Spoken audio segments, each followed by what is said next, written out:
Hi, welcome to day 192 of the Bible 365 Challenge. I'm reading from the Thematic Bible Reading Plan found at BibleStudyTools.com. The link to the program is in the link in the description box below.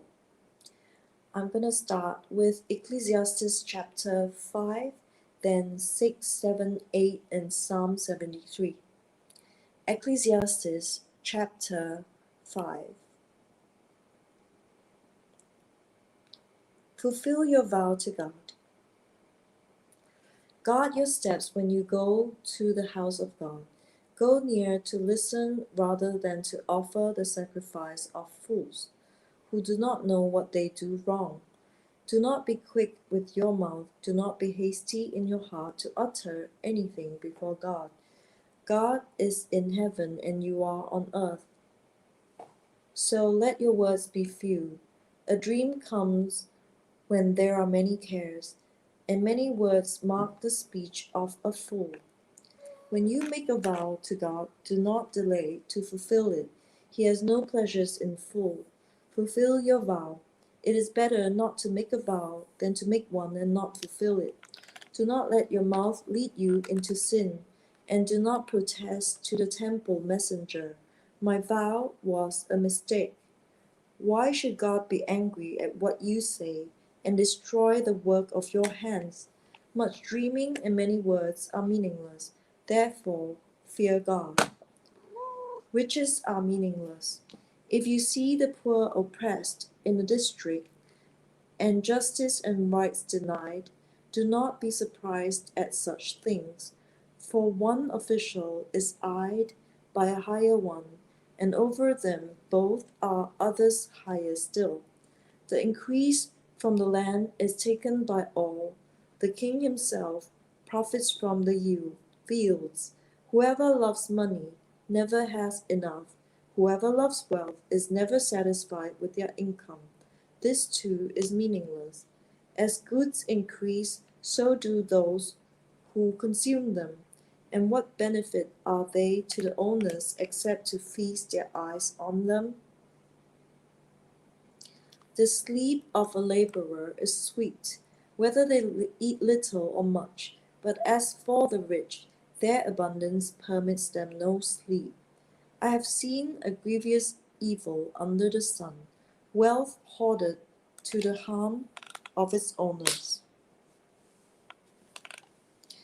or wealth lost through some misfortune, so that when they have children, there is nothing left for them to inherit. Everyone comes naked from their mother's womb, and as everyone comes, so they depart. They take nothing from their toil that they can carry in their hands. This too is a grievous evil. As everyone comes, so they depart. And what do they gain, since they toil for the wind? All their days they eat in darkness with great frustration, affliction, and anger.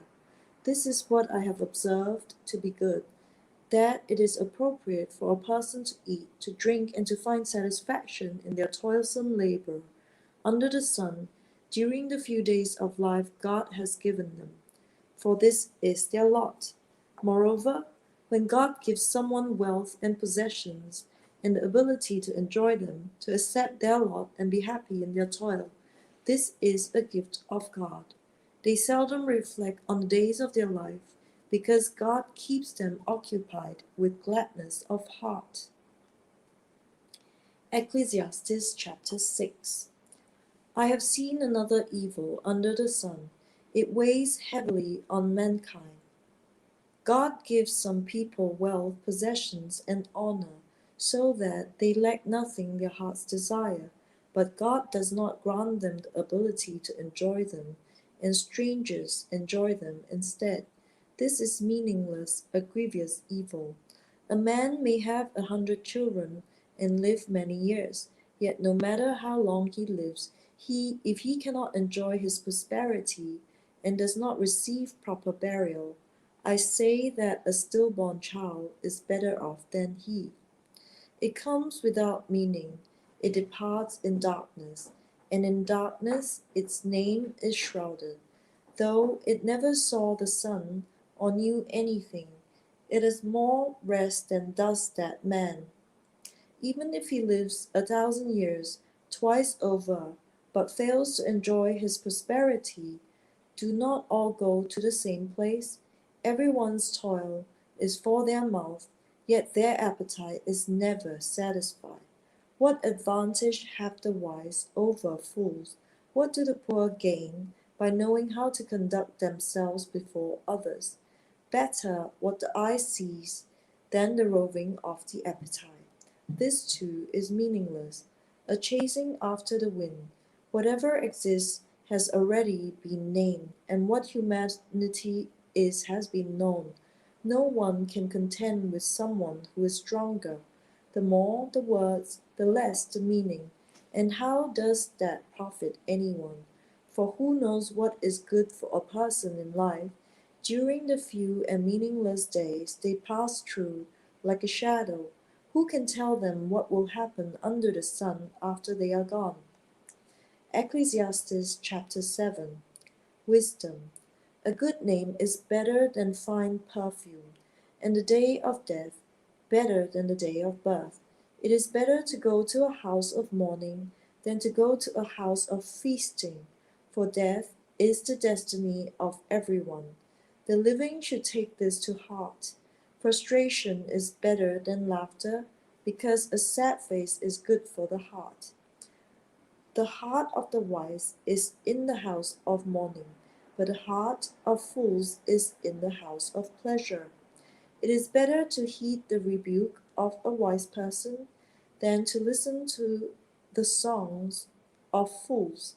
Like the crackling of thorns under the pot, so is the laughter of fools. This too is meaningless. Extortion turns a wise person into a fool, and a bribe corrupts the heart. The end of a matter is better than its beginning, and patience is better than pride. Do not be quickly provoked in your spirit, for anger resides in the lap of fools. Do not say, why were the old days better than these? For it is not wise to ask such questions. Wisdom, like an inheritance, is a good thing that and benefits those who see the sun. Wisdom is a shelter as money is a shelter, but the advantage of knowledge is this: wisdom preserves those who have it. Consider what God has done. Who can straighten what he has made crooked? When times are good, be happy, and when times are bad, consider this: God has made the one as well as the other. Therefore, no one can discover anything about their future.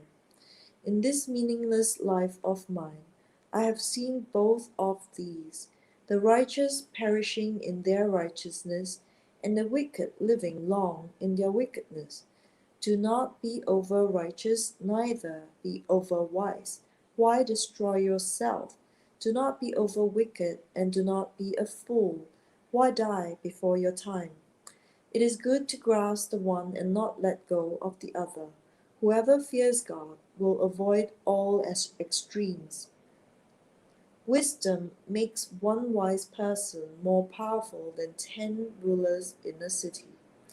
Indeed, there is no one on earth who is righteous, no one who does what is right and never sins. Do not pay attention to every word people say, or you may hear your servant cursing you, for you know in your heart that many times you yourself have cursed another. All this I tested by wisdom and said, I am determined to be wise, but this was beyond me. Whatever exists is far off and most profound.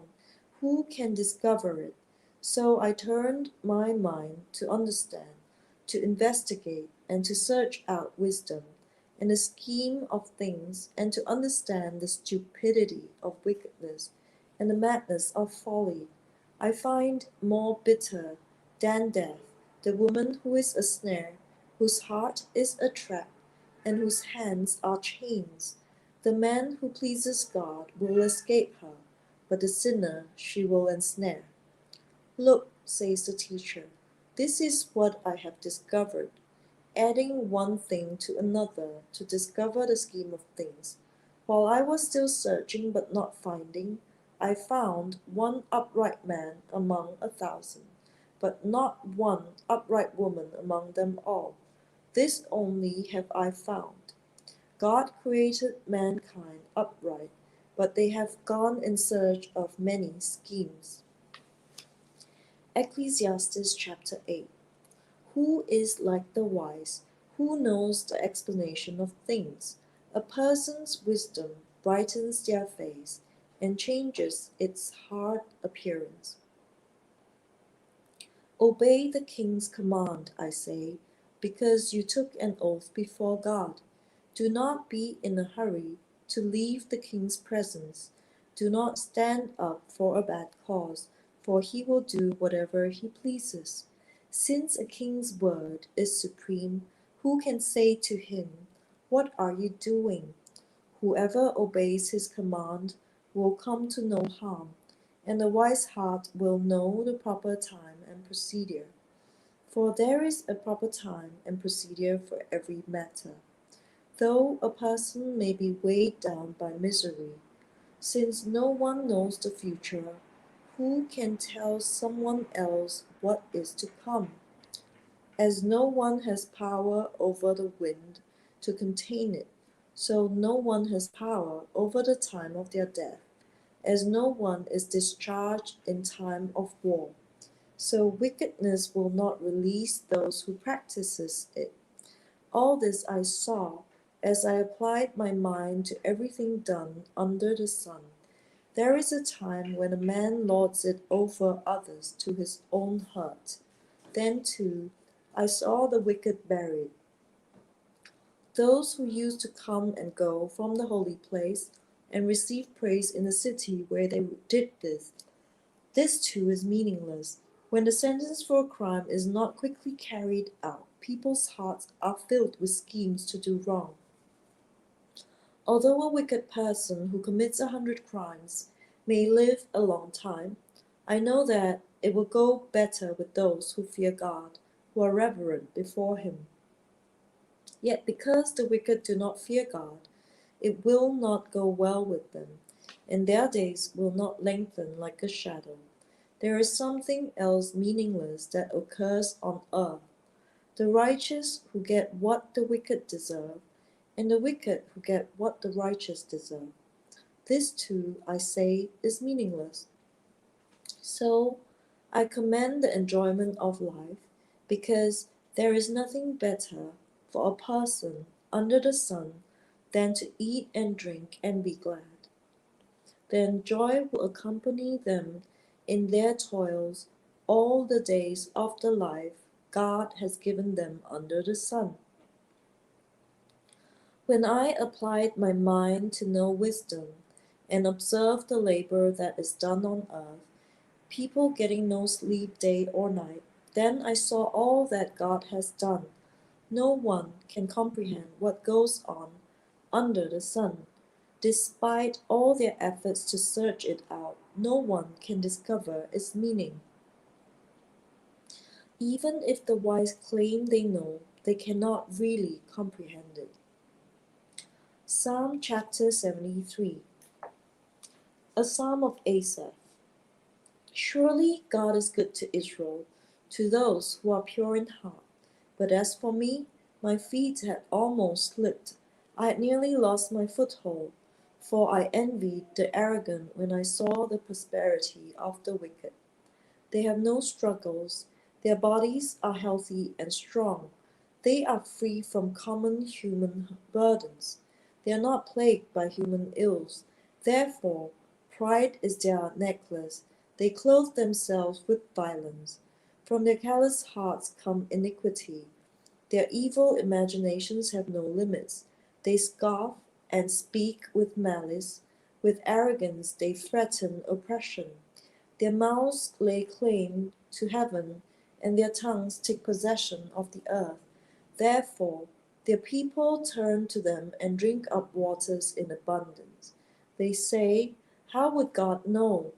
Does the Most High know anything? This is what the wicked are like, always free of care. They go on amassing wealth. Surely in vain I have kept my heart pure, and have washed my hands in innocence. All day long I have been afflicted, and every morning bring new punishments. If I had spoken out like that, I would have betrayed your children.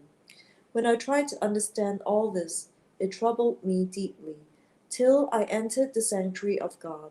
Then I understood their final destiny. Surely you place them on slippery ground. You cast them down to ruin.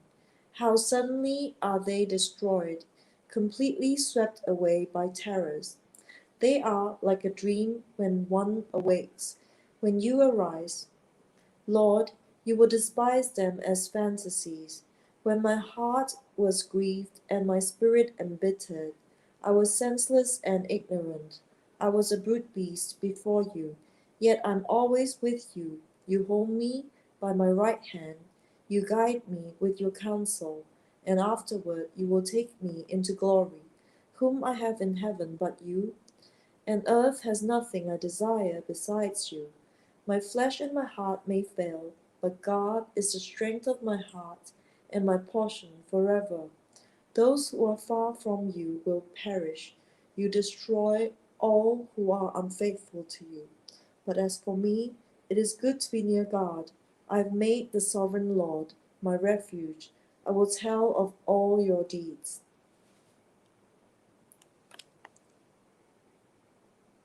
That was day 192 of the Bible 365 challenge. I had just read Ecclesiastes chapter 5 to chapter 8 and Psalm chapter 73.